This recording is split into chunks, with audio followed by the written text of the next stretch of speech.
السلام علیکم ورحمۃ اللہ وبرکاتہ۔ ویئرس، آپ دیکھ رہے ہیں اولیاء ٹی وی۔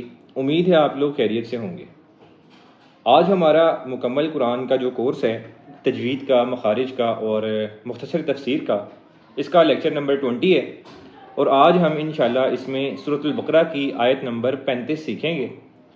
قرآن پاک کو سیکھنا اور سکھانا اور اس کو زیادہ سے زیادہ دوسرے لوگوں تک پہنچانا، یہ بہت زیادہ افضل کام ہے۔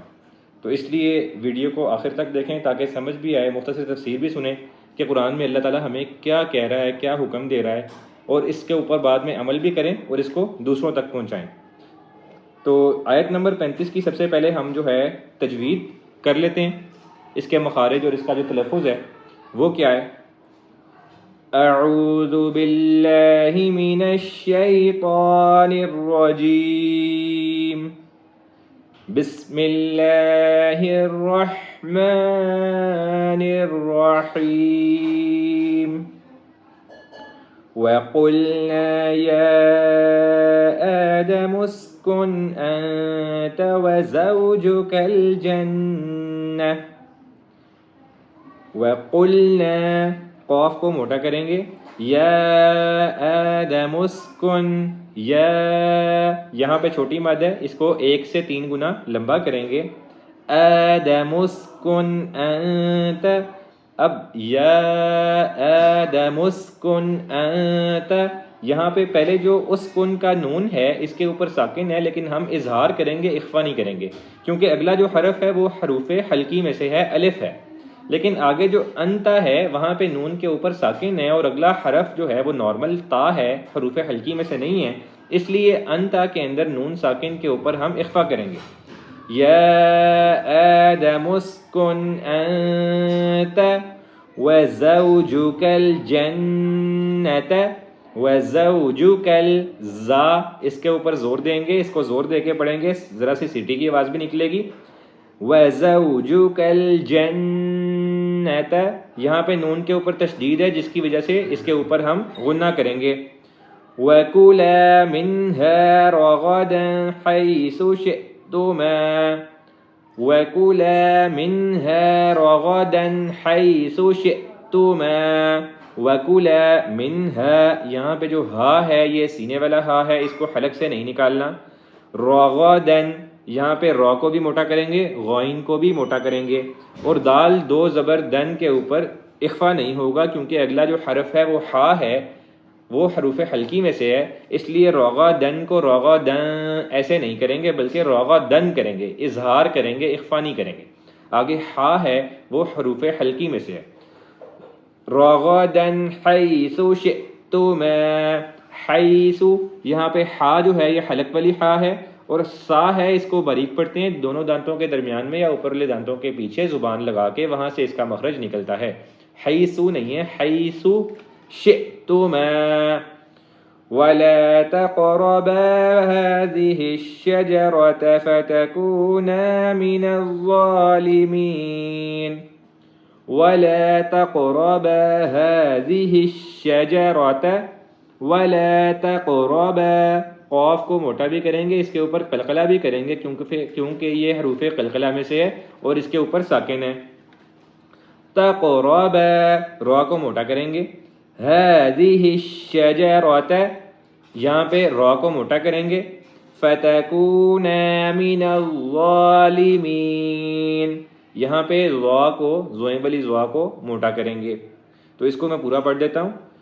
وَقُلْنَا يَا آدَمُ اسْكُنْ أَنْتَ وَزَوْجُكَ الْجَنَّةَ وَكُلَا مِنْهَا رَغَدًا حَيْثُ شِئْتُمَا وَلَا تَقْرَبَا هَذِهِ الشَّجَرَةَ فَتَكُونَا مِنَ الظَّالِمِينَ۔ یہ اس آیت نمبر 35 کی تجوید ہم نے سیکھی ہے، اس کے مخارج، اس کے تلفظ کے، اس کی پروننسیشن کیسے کرنی ہے۔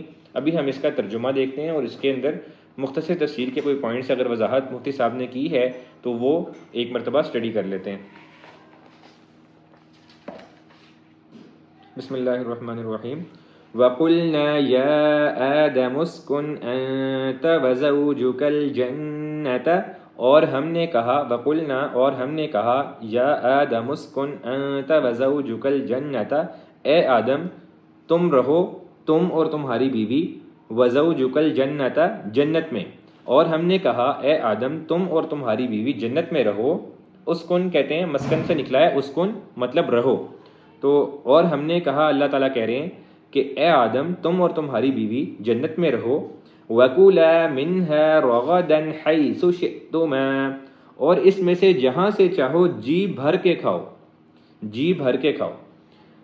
وَلَا تَقْرَبَا هَٰذِهِ الشَّجَرَةَ فَتَكُونَا مِنَ الظَّالِمِينَ، مگر اس درخت کے پاس بھی نہ جانا۔ وَلَا تَقْرَبَا هَٰذِهِ الشَّجَرَةَ، وَلَا مگر، تَقْرَبَا هَٰذِهِ الشَّجَرَةَ مگر نہ جانا اس درخت کے پاس بھی، فَتَكُونَا مِنَ الظَّالِمِينَ، ورنہ تم ظالموں میں شمار ہوگے۔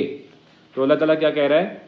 پہلے اللہ تعالیٰ نے پچھلی آیات میں اپنا اور فرشتوں کا مکالمہ بتایا، جب فرشتوں کو اللہ بتا رہے تھے میں دنیا میں خلیفہ انسان بنا کے بھیجنے والا ہوں، اور فرشتوں نے پوچھا کہ ضرورت کیا ہے، وہ دنیا میں فساد برپا کرے گا، تو آگے اللہ تعالیٰ نے فرشتوں کو بتایا کہ تم وہ نہیں جانتے جو میں جانتا ہوں، اور اللہ تعالیٰ نے آدم علیہ السلام کو وہ نام سکھائے، پھر آدم علیہ السلام سے کہا ان کے سامنے وہ نام سناؤ، پھر اللہ تعالیٰ نے فرشتوں کو کہا کہ بھئی میں نے تم سے کہا نہ تھا کہ تم وہ نہیں جانتے جو میں نہیں جانتا۔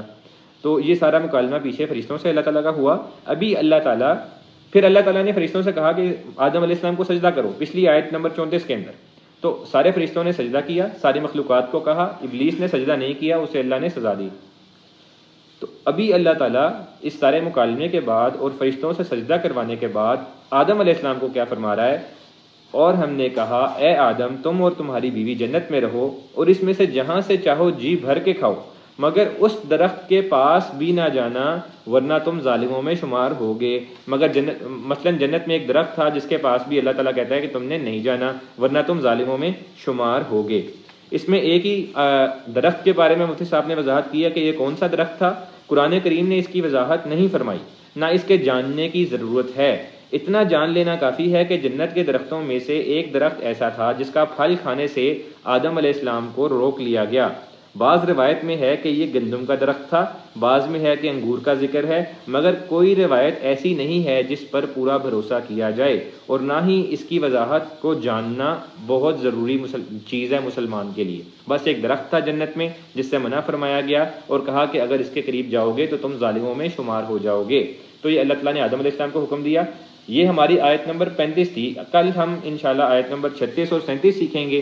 آج کے لیکچر میں ہم نے آیت نمبر 35 کی تجوید، مخارج، ترجمہ اور بیسک تفسیر سیکھی ہے۔ آج کے لیے اتنا ہی تھا، بہت بہت شکریہ۔ السلام علیکم ورحمۃ اللہ وبرکاتہ۔